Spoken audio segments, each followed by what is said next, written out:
இன்னைக்கு நம்ம பார்க்க போகிறது சிவாவோட வாழ்க்கையில் நடந்த நிகழ்வு தாங்க பார்க்க போகிறோம்.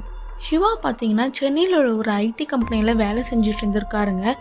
வேலை செய்கிற இடத்துல ஒரு பெண்ணை காதலிச்சிருக்காருங்க. அது கிட்டத்தட்ட 2 மாதமாக காதலிச்சுட்டு இருந்திருக்காருங்க. அந்த சமயம் அவருக்கே தெரியாமல் அவருடைய வீட்டில் பெண் பார்க்க ஆரம்பிச்சிருக்காங்க. சிவாவோட ஃபோனுக்கு அவங்க அப்பா ஒரு பெண் ஃபோட்டோ அனுப்புகிறாருங்க. அதை பார்த்த உடனே சிவாவுக்கு ரொம்ப பிடிச்சிருது. காரணம், இப்போ தான் காதலிச்சுட்டு இருக்க பொண்ணை விட அந்த பெண் அழகாக இருந்திருக்காங்க. தன்னுடைய அப்பாவுக்கு ஃபோன் பண்ணி விஷயத்தை கேட்கும்போது, உனக்கு பார்த்துருக்க பெண்ணு தான், உனக்கு பிடிச்சிருந்துச்சுன்னா சொல்லு, நம்ம நேர்லேயே போய் பார்க்கலான்னு சொல்கிறாங்க. இவருமே இருந்துட்டு எனக்கு பிடிச்சிருக்கு, நம்ம நேரில் பார்க்கலாம், பார்த்ததுக்கப்புறம் நான் என்னோடய முடிவு சொல்கிறேன் அப்படின்னு சொல்கிறாருங்க. இவருமே பெண்ணை போய் நேரில் பார்க்குறாரு. பார்த்தோன்னே பொண்ணு இவருக்கு ரொம்ப பிடிச்சிருச்சுங்க. கல்யாணத்துக்குமே சம்மதம் சொல்லிடுறாருங்க. மறுபடியும் வேலைக்கு வந்த இவர் தான் காதலிக்கிற பொண்ணுக்கிட்ட இல்லை, நமக்கு செட் ஆகிற மாதிரி தெரியல, எங்கள் வீட்டில் எங்கள் அப்பா எனக்கே தெரியாமல் ஒரு பொண்ணு பார்த்துட்டாரு, ஊர் ஃபுல்லாக இவங்க கூட தான் கல்யாணம்னு சொல்லிட்டாரு, இந்த சமயத்தில் நம்மளோட காதலை சொன்னோன்னா அவருக்கு தலைகுணமாயிரும், ஊரில் ஒரு பெரிய தலைகட்டாக இருக்கார், கண்டிப்பாக அது அவருக்கு அவமானத்தை கொடுக்கும், நீ என்ன சொல்கிறங்கிறத இப்போ முடிவுன்னு மாதிரி கேட்குறாருங்க. அந்த பெண்ணுமே வேறு வழி இல்லாமல், சரி 2 மாதம் தானே காதலிச்சோம், பரவாயில்ல, உங்கள் அப்பா சொல்கிறது நீ கேளு, என்னால் உன்னோட வாழ்க்கை நீ கெடுத்துக்காதுன்னு சொல்லி விலகிடுறாங்கங்க.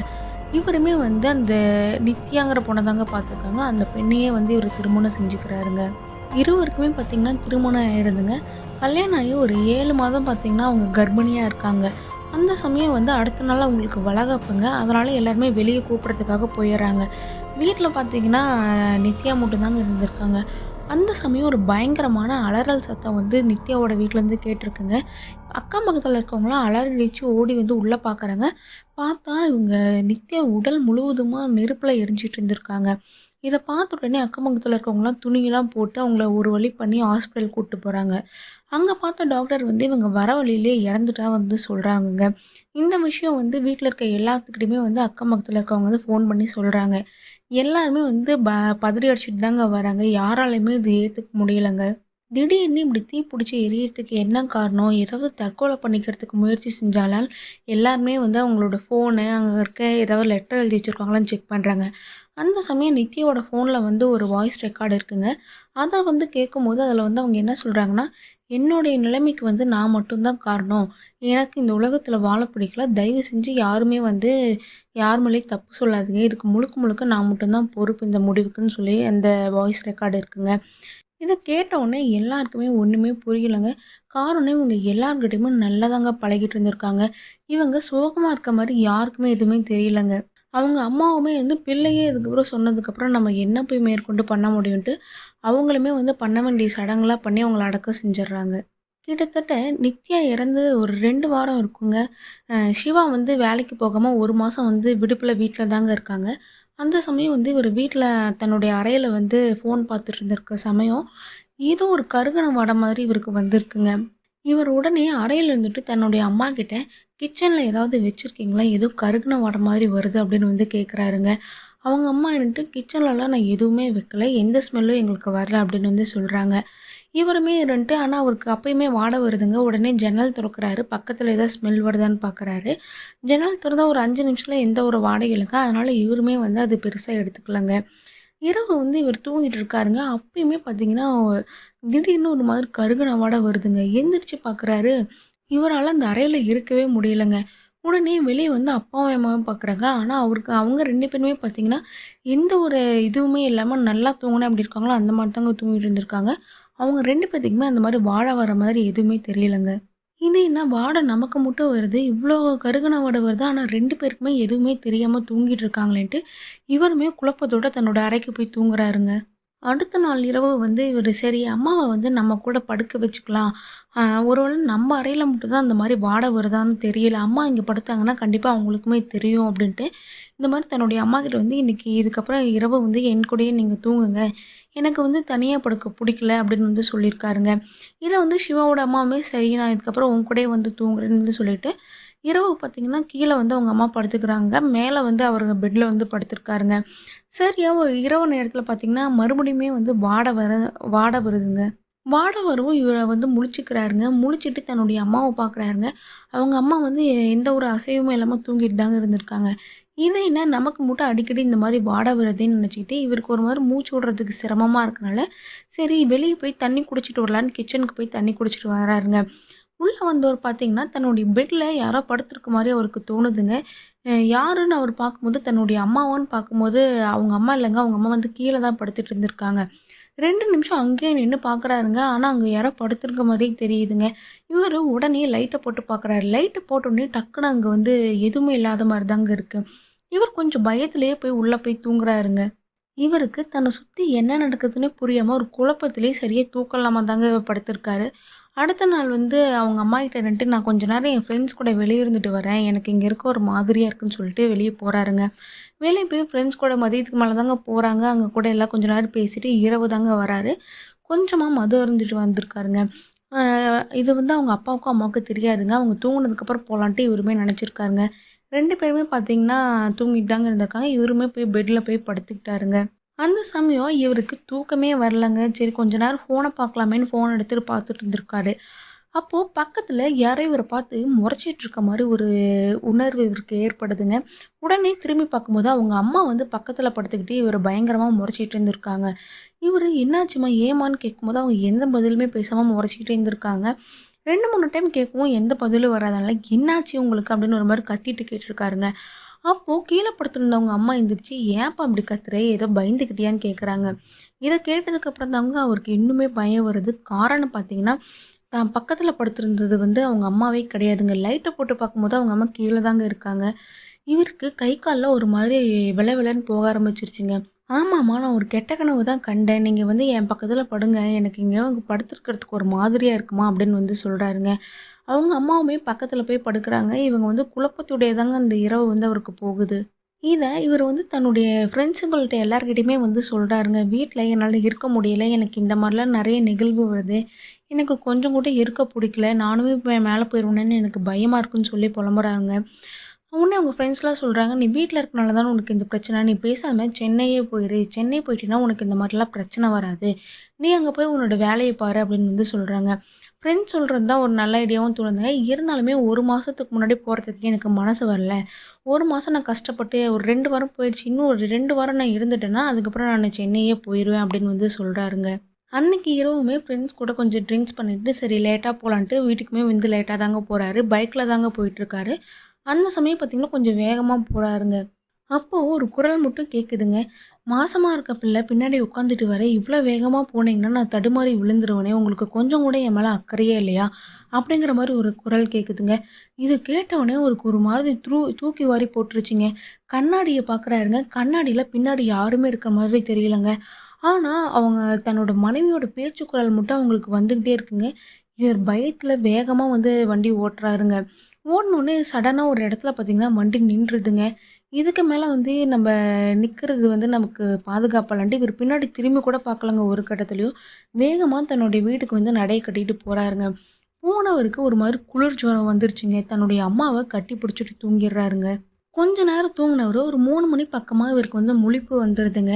வந்தவரு திரும்பி படுக்கலான்னு ஜன்னல் ஓரமா இருக்க பக்கம் வந்து திரும்பி படுத்திருக்காருங்க. ஜன்னல் கிட்ட சரியா யாரோ நின்னுட்டு இருக்க மாரியே இருந்திருக்குங்க. இவரு உடனே லைட்ட போட்டு பார்க்கும்போது அங்க யாருமே இல்லங்க. பக்கத்துல வந்து அவங்க அம்மாவுமே லைட்டு போடவும் முழிச்சுக்கிட்டாங்க. பார்த்தோனே, "எப்போ நீ வந்து நீ பாட்டுக்கு வந்து படுத்துக்கிட்டு சாப்பிட்டியா இல்லையான்னு?" கேட்கும்போது, "இல்ல நான் சாப்பிட்டுட்டேன். ஒண்ணும் பிரச்சனை இல்லன்னு" சொல்றாங்க. பையனோட முகமே ஒரு மாதிரி வாட்டமா இருக்கேன்னு தொட்டு பார்க்கும்போது, அவருக்கு பயங்கர ஜுரமா இருந்திருக்குங்க. அவங்க அம்மா வந்துட்டு பத்துலாம் போட்டுவிட்டு, "என்னாச்சு? திடீர்னு ஏன் காய்ச்சல் வந்துச்சுன்னு?" கேட்கும்போது, "இல்ல, இல்ல ஒண்ணும் இல்ல. தெரியல திடீர்னு காய்ச்சல் வந்துச்சு. உடம்பு ஒரு மாதிரி காலையிலேருந்தே டயர்டா தான் இருந்துச்சு" அப்படின்னு வந்து சொல்றாருங்க. அவங்க அம்மாவுமே இந்த டேப்லெட் குடுத்து போட வச்சுட்டு அவங்கள தூங்க வச்சுறாங்க. இரவு முழுவதுமே வந்து அவங்க அம்மா வந்து அந்த பையன தாங்க அவருடைய பையன தான் பார்த்துட்டு இருந்திருக்காங்க. அடுத்த நாள் காலையில வந்து அவங்க அம்மாகிட்ட வந்து இவரு வந்து சொல்றாருங்க. "என்னன்னு தெரியல, எனக்கு கொஞ்ச நாளா வந்து நித்யாவோட ஞாபகமா இருக்கு. எங்க பார்த்தாலும் நித்யா இருக்க மாரியே இருக்குன்னு" வந்து சொல்லும்போது, "ஒண்ணும் பிரச்சனை இல்ல. கொஞ்ச நாளைக்கு அப்படிதான் இருக்கும். நீ எல்லாம் பேசாம சென்னையே போவேன். அங்க போனீன்னா உனக்கு கொஞ்சம் மைண்ட் ரிலாக்ஸ்டா இருக்கும்னு" அவங்க அம்மா சொல்றாங்க. ஆனா இவரு என்னதான் இருந்தாலும், "இல்ல நான் இருந்தது இருந்துட்டேன். உங்கள வந்து இப்ப விட்டுட்டு போறதுக்கு எனக்கு மனசு வரல. நான் 1 மாசம் லீவு கேட்டுட்டேன். இன்னும் ஒரு 2 வாரம் தான் நான் அட்ஜஸ்ட் பண்ணி இங்கேயே இருந்துக்கிறேன். அதுக்கப்புறம் நான் வந்து ஊருக்கு போறேன்" அப்படின்னு வந்து சொல்றாங்க. வீட்ல இருக்கவங்களுமே சரின்னு தாங்க சொல்றாங்க. ஆனாலுமே இவருக்கு அன்னைக்கு முழுவதும் பார்த்தீங்கன்னா, காய்ச்சல் வந்து விடவே இல்லங்க. இவரோட அறையில வந்து படுத்துட்டு தாங்க இருந்திருக்காங்க. அந்த சமயம் பார்த்தீங்கன்னா, இவர் பார்க்காத சமயம் ஜன்னல் கிட்ட யாரோ இவர பார்க்குற மாரி இவருக்கு தோணியிருக்குங்க. ஆனா ஜன்னல் கிட்ட பார்க்கும்போது அங்க யாருமே இல்லங்க. இவருக்கு பயங்கர குழப்பங்க. குழப்பத்தோட சேர்ந்து ஒரு ஒரு எப்படி சொல்றது? ஒரு பயமே உண்டாகுதுங்க. காரணம் அந்த ஜன்னல் கிட்ட அதிகமா இருக்க விரும்புறது யாருன்னா, அவங்க மனைவி தாங்க. அவங்க மனைவிக்கு அந்த ஜன்னல் கிட்ட நிக்கிறது தாங்க ரொம்ப பிடிக்கும். அந்த விஷயம் இவருக்குமே தெரியுங்க. இதுக்கு மேல நம்ம எதுவும் சொல்லாம இருக்கக்கூடாதுன்னு தன்னுடைய அம்மாவ கூப்பிட்டு, "அம்மா எனக்கு இந்த மாரி உணர்வுகள்லாம் தோணுதும்மா. நித்யா வந்து அன்னைக்கு நான் வண்டியிலேருந்து வரும்போது கூட என்கிட்ட பிரிச்சு குடுத்துட்டு வந்த மாரி இருந்துச்சும்மா. எனக்கு ரொம்ப பயமா இருக்கு. நித்யா என்னையுமே கூட்டிட்டு போயிருவாளன்னு எனக்கு பயமா இருக்குன்னு" வந்து சொல்றாருங்க. அவங்க அம்மாவும் இருந்துட்டு, "இதனால தான் உனக்கு காய்ச்சல் வந்துச்சான்னு?" கேட்கும்போது, "ஆமா எனக்கு இதனால தான் காய்ச்சல் வந்துச்சு" அப்படின்னு வந்து சொல்றாரு. சரி இந்த மாரி சமயத்துல நம்ம கோயிலுக்கு போ முடியாது. மசூதிக்கு போய் உனக்கு ஒரு பாடம் போட்டுட்டு வரலாம். போட்டுட்டு வந்தா ஓரளவுக்கு உனக்கு நிம்மதியா இருக்கும். நீ தயவு செஞ்சு எந்த அளவுக்கு முடியுதோ அந்த அளவுக்கு சென்னைக்கு போயிரு. இங்க இருந்தா கண்டிப்பா உனக்கு அப்படிதான் தோணுன்னு வந்து சொல்றாங்க. இவருமே பாடம் போட்டுட்டு வந்துடுறாருங்க. பாடம் போட்டுட்டு வந்ததுக்கப்புறம் காய்ச்சல் கொஞ்சம் ஓரளவுக்கு குறையுதுங்க. வீட்ல வந்து தூங்கிட்டு இருக்காருங்க. அவங்க அம்மாவுமே வந்து பெட்ல தான் படுத்துட்டு இருக்காங்க. தூங்கிட்டு இருந்த சமயம் திடீர்னு இவருக்கு பயங்கரமா புழுக்கம். அதாவது புழுக்கமா இருக்க மாரி இருக்குங்க. அந்த அறையில அவரால இருக்கவே முடியலங்க. வேர்த்து கொட்டுதுங்க பயங்கரமா. இவரு எந்திரிச்சு பார்க்கும்போது மூச்சு விடுறது கூட அவருக்கு சிரமமா இருக்குங்க. கரும்புக்கையுமே கொஞ்சம் கொஞ்சமா அந்த கருகுன வாடை இருக்குல்ல, அந்த மாரி இவருக்கு வாடை வர ஆரம்பிக்குதுங்க. தன்னுடைய அம்மாவ பார்த்தா அவங்க எந்த ஒரு இல்லாம தூங்கிட்டு தாங்க இருக்காங்க. சும்மா சும்மா அம்மாவ எழுப்பி டிஸ்டர்ப் பண்ண வேணாம். நாமளே பேசாம வெளிய போலான்ட்டு வெளிய போய் படுக்கலான்னு போறாருங்க. வெளிய பார்த்தீங்கன்னா, அவங்க அப்பா ஹால்ல கட்டில்ல போட்டு தாங்க படுத்துட்டு இருக்காரு. பக்கத்தில சோஃபா இருக்கு. சோஃபா பார்த்தீங்கன்னா, நேரா கிச்சனுக்கு நேரா இருக்க மாரி தாங்க இருக்கு. இவரு வந்து சோஃபால போய் படுக்குறாருங்க. அப்பயுமே உருண்டு புரண்டு படுக்குறாரு. இவருக்கு தூக்கமே வரல.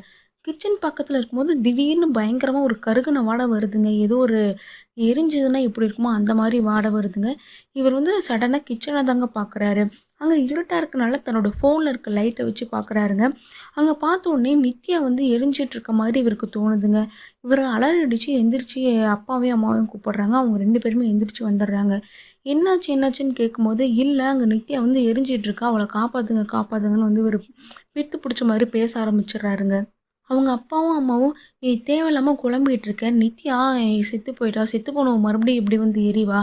தயவு செஞ்சு வந்து இந்த மாரி நீ நித்யாவே நெனச்சு பொலம்பிட்டு இருக்காத. நீ மொதல்ல ஊருக்கு கிளம்புற வழிய பாரு" அப்படின்னு வந்து சொல்றாங்க. இவருமே இருந்துட்டு, "சரி நான் ஒரு 2 நாள் இருந்துட்டு நான் மறுபடியும் ஊருக்கே போயிடுறேன்" அப்படின்னு வந்து சொல்றாருங்க. நைட்டு பார்த்தீங்கன்னா 3 பேருமே ஒரே இடத்துல தாங்க படுத்துக்கிறாங்க. அடுத்த நாள் பார்த்தீங்கன்னா, அவங்க அம்மா எந்திரிச்சு இவருக்கு பத்துலாம் போட்டுவிட்டு இட்லி ஊட்டுறதுக்காக வராருங்க. இட்லியுமே ஊட்டி விடும்போது அவர் திடீர்னு தட்ட வந்து தட்டி விட்டுர்றாரு. தட்டி விட்டுட்டு பயங்கரமா கத்துறாரு. "எதுக்கு இப்படி கத்துற?" அப்படின்னு கேட்கும்போது, "நீ எதுக்கு இன்னைக்கு ஊட்டி விடுற? முதல்ல இங்கேருந்து போன்னு" இவர் பாட்டுக்கு கத்திட்டு இருக்காருங்க. அவங்க அம்மாவுக்கும், அப்பாவுக்கும் ஒண்ணுமே புரியலங்க. "என்னாச்சுடா? என்னாச்சுடான்னு?" கேட்கும்போது தாங்க சொல்றாரு, "இல்ல எனக்கு நித்யா ஊட்டி விடுற மாதிரியே இருந்துச்சு. என்னால கொஞ்சம் கூட இந்த வீட்லயே இருக்க முடியல" அப்படின்னு வந்து சொல்லி ரொம்ப அழுவுறாருங்க. அவங்க அம்மாவும், அப்பாவும் "நீ உன்னோட நிலைமைய பார்க்கறதுக்கு எனக்கு ரொம்ப கஷ்டமா இருக்கு. இன்னைக்கு ஒரு நாள் இரவு இருந்துட்டு, தயவு செஞ்சு நாளைக்கு காலையில நீ வந்து கிளம்பிரு" அப்படின்னு வந்து சொல்றாங்க. அவருமே சரி இன்னைக்கு ஒரு நாள் மட்டும் இருக்க, நான் காலையில கிளம்பிடுறேன் அப்படின்னு வந்து சொல்லி முடிவெடுக்கிறாங்க. இரவு வந்து 3 பேருமே தூங்கிட்டு தாங்க இருந்திருக்காங்க. இவரோட கழுத்த யாரோ பயங்கரமா புடிச்சு நெருக்குற மாரி இருந்திருக்குங்க. இவரால மூச்சே விட முடியலங்க. கொஞ்ச நேரம் கழிச்சதுக்கு அப்புறம் தாங்க இவருக்கு அந்த ஆசுவாசமே படுத்திக்கிறாரு. படுத்திட்டு உடனே வீட்ட விட்டு வெளிய வந்துடுறாருங்க. வெளிய வந்த உடனே இவரு ஒருத்தருக்கு ஃபோன் பண்றாங்க. அது யாருக்குன்னு பார்த்தீங்கன்னா, தான் காதலிச்சுட்டு இருந்தாருல்ல, அந்த பெண்ணுக்கு தாங்க ஃபோன் பண்றாரு. ஃபோன் பண்ணி பேசாம நான் உன்னையே கல்யாணம் பண்ணியிருக்கலாம். இவள கல்யாணம் பண்ணிட்டு இவ செத்ததுக்கு அப்புறமும் என்ன வந்து டார்ச்சர் பண்றா. என்னால இருக்கவே முடியல. நானும் போய் சேர்ந்துருவோன்னு நெனைக்கிறேன். தயவு செஞ்சு நான் உன் கூடயே வந்துடுறேன். என்னை ஏத்துக்கோ அப்படின்னு சொல்லி அழுவுறாருங்க.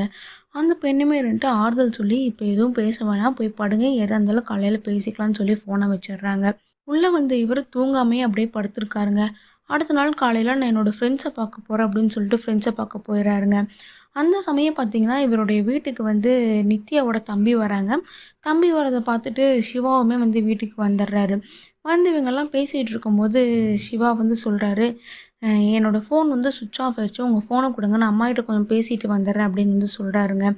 இவருமே வந்து ஃபோனை கொடுக்குறாருங்க. ஃபோனை கொடுத்துட்டு அவர் நித்யாவோட தம்பி வெளியே போய் தனியா பேசிட்டு இருக்காரு. ஒரு 1/2 மணி நேரம் பேசியிருப்பாருங்க. அதுக்கப்புறம் மறுபடியுமே வீட்டுக்குள்ள வந்துடுறாரு. வந்து ஃபோனையும் அவர்கிட்ட குடுத்துர்றாரு. அதுக்கப்புறம் "நீங்க பேசிட்டு இருங்க. நான் என் ஃப்ரெண்ட்ஸ்லாம் எனக்காக வெயிட் பண்றாங்க. நான் போறேன்னு" சொல்லிட்டு சிவா வந்து போயிடுறாருங்க. வீட்ல வந்து இவங்க 3 பேர் மட்டும் தாங்க இருக்காங்க. இரவு பார்த்தீங்கன்னா, இவரு வந்து ட்ரிங்க்ஸ் பண்ணிட்டு தாங்க வராரு. அன்னைக்கு இரவு வந்து நித்யாவோட தம்பி வந்து அவங்களோட வீட்ல தாங்க இருக்காங்க. வந்து இவர் வீட்டுக்குள்ள கதவ தொறந்து பார்க்கும்போது 3 பேருமே உக்காந்துட்டு தாங்க இருக்காங்க. இத பார்த்தோனே அவருக்கு பயங்கர அதிர்ச்சி ஆயிடுதுங்க. ஏன்னா, அவர் ட்ரிங்க்ஸ் பண்ற விஷயம் வந்து வீட்ல யாருக்குமே தெரியாதுங்க. அப்பா முதற்கொண்டு எல்லாருமே முழிச்சுட்டு இருக்கவும், ஒரு மாரி பயத்திலேயே வந்து நிக்கிறாருங்க. எதுவுமே பேசாம தூங்கலான்னு போகும்போது, அவங்க அம்மா வந்து பலார்ன்னு இவரோட கன்னத்துல வந்து அறையிறாருங்க. அரைஞ்சதுக்கப்புறம் "ஏம்மா அடிச்சீங்கன்னு?" கேட்கும்போது, விடாம அடிச்சுக்கிட்டே இருக்காங்க. அவருக்கு வந்து என்ன நடக்குதுன்னு ஒண்ணுமே புரியலங்க. ஒரு கட்டத்துல "நிறுத்துங்க, எதுக்கு இப்படி என்ன போட்டு அடிக்கிறீங்க? நானே வந்து என்னுடைய மனைவி இறந்த துக்கத்துல தான் ட்ரிங்க்ஸ் பண்ணிட்டு வரேன். நீங்க தேவையில்லாம இத வச்சு ஒரு பிரச்சனை கிரியேட் பண்ணாதீங்க" அப்படின்னு வந்து அவங்க அம்மாகிட்ட சொல்றாங்க. "இப்படியே பண்ணிட்டு இருந்தீங்கன்னா, என்னோட மனைவி போன இடத்துக்கு நானுமே போயிருவேன்" அப்படின்னு வந்து அழுதுகிட்டே சொல்றாருங்க. இதுவரைக்கும் அமைதியா இருந்த அவங்க அப்பாவுமே, அ "என்னோட மருமக சாகறதுக்கு காரணமே நீதான்டா" அப்படின்னு சொல்லிட்டு அவருடைய கன்னத்துல வந்து விடாம பலார் பலார்ன்னு அடிச்சுட்டு இருக்காங்க. இத கேட்ட உடனே என்னைய சிவாவுக்குமே தூக்கி வாரி போட்டுருச்சுங்க. "அவ சாவுக்கு நான் காரணமா?" அப்படிங்கிற மாரி கேட்குறாருங்க. "ஆமா" அப்படின்னு சொல்லிட்டு, "நீ வந்து நல்லவன்னு நெனச்சு தான்டா இந்த பொண்ண வந்து நான் கட்டி வச்சேன். ஆனா நீ பல பெண்கள்ட்ட பேசிட்டு இருக்கன்னு எனக்கு இப்ப தான்டா தெரியுது. என் மருமக இறந்து 1 மாசம் கூட ஆகல. அதுக்குள்ள நீ வந்து கொஞ்சம் கூட கவலையே இல்லாம எல்லா பிள்ளைங்கள்ட்டயும் பேசிட்டு இருக்கியாடா? நேத்து இரவு நீ யார்கிட்டடா பேசிட்டு இருந்த?" அப்படின்னு கேட்கும்போது, இவருக்கு விஷயம் புரிஞ்சிருதுங்க. நம்ம பேசினத வந்து அப்பா கேட்டுட்டாருன்னு அவருக்கு தெரிஞ்சிருதுங்க. அவர் வந்து இதுக்கு மேல வந்து மறைக்கிறது வேஸ்ட்டு. இவர் வந்து ட்ரிங்க்ஸ் பண்ண காரணத்தினால எல்லாத்தையுமே ஓப்பனா சொல்ல ஆரம்பிச்சுடுறாருங்க. "ஆமா, நான் தப்பு பண்ணேன் தான். இது ஒரு விஷயமா? அ இதெல்லாம் வந்து சகஜம் தான்" அப்படிங்கிற மாரி பேசுறாருங்க. இவங்க அப்பாவுக்குமே கோவம் வந்துருதுங்க. நித்யாவோட தம்பியுமே இவரையே பார்த்து முறைச்சிட்டு தாங்க இருக்காரு. என் மருமக எப்புட்றா இறந்தான்னு அவங்க அப்பா வந்து கோவத்துல கேட்குறாங்க. அப்பதாங்க ஒரு விஷயத்த சொல்றாங்க. "நித்யாவுக்கு கல்யாணம் ஆன 4 மாசத்துலயே என்னை பத்தி எல்லாமே தெரிஞ்சிருச்சு. ஆனா, அவ கன்சீவா இருந்தனால அவளுக்கு வந்து எந்த முடிவு எடுக்கிறதுன்னு தெரியல.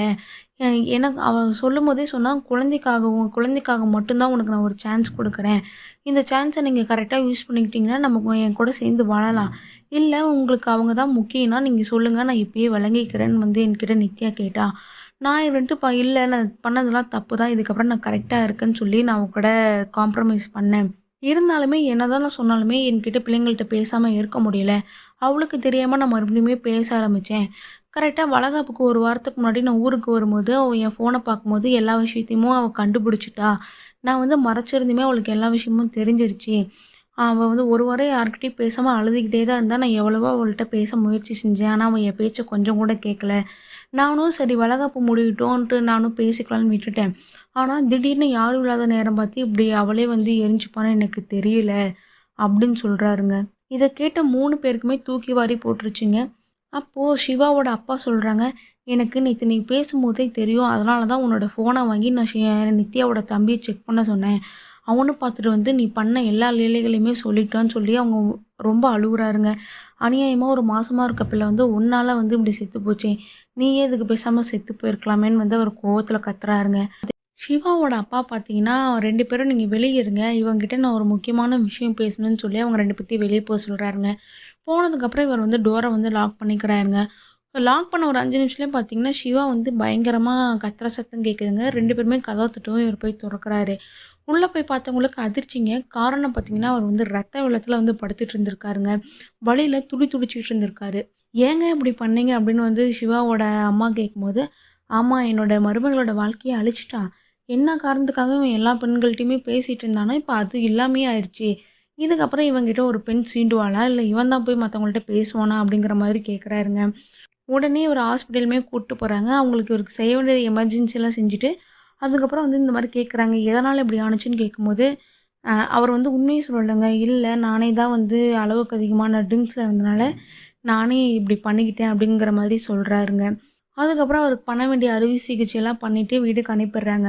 அது பண்ணதுக்கப்புறம் பார்த்தீங்கன்னா, இவர் பயத்திலேயே தாங்க வீட்டுக்கு வராரு. அவங்க அப்பாவும், அம்மாவும் இவர்கிட்ட பேசுறத முற்றிலுமா வந்து நிறுத்திட்டாங்க. 2 பேருமே இவர்கிட்ட பேசுறது இல்லங்க. இவர் வந்து ரொம்ப மன உளைச்சலுக்கு வந்து ஆளாயிட்டாரு. எப்போ அவங்க அப்பா இந்த மாரி ஒரு காரியத்த பண்ணாரோ, அதுக்கப்புறம் அவர் எந்த பிள்ளைங்கள்ட்டயுமே பேசுறதுமே இல்லங்க. இதில் ஆச்சரியப்படுறதுக்கு விஷயம் என்னென்னா, அவர் எப்போ இந்த மாதிரி பண்ணாரோ அதிலிருந்து இவருக்கு கருகின வாடையோ, இந்த மாதிரி ஜன்னல்கிட்ட வந்து தன்னுடைய மனைவி நிற்கிற மாதிரியோ எந்த ஒரு தோற்றமும் இவருக்கு தோணலைங்க. அப்போதாங்க இவருக்கு புரிஞ்சிருக்கு, நம்ம வந்து தப்பு செய்யாமல் இருந்தால் கண்டிப்பாக வந்து நித்யாவோட ஆவி நம்மளை ஒன்றுமே பண்ணியிருக்காது. அவள் வந்து நம்மளை எச்சரிக்கிறதுக்கு தான் இந்த மாதிரி பண்ணிட்டு இருந்திருக்கா. ஆனால் நான் தான் வந்து புரிஞ்சுக்கலன்னு அவர் ரொம்பவே வருந்துறாருங்க. ஒவ்வொரு மாதமும் அவங்க இறந்த நாளில் அவங்க சமாதிக்கு போய் அவங்கள கும்பிட்டு தாங்க வந்துட்டுருக்காரு. கண்டிப்பாக இந்த கதை உங்களுக்கு பிடிச்சிருக்குன்னு நினைக்கிறேன். பிடிச்சிருந்தா சப்ஸ்கிரைப் பண்ணிக்கோங்க. ஏதாவது குறைகள் இருந்தால் கமெண்ட் செக்ஷனில் சொல்லுங்கள்.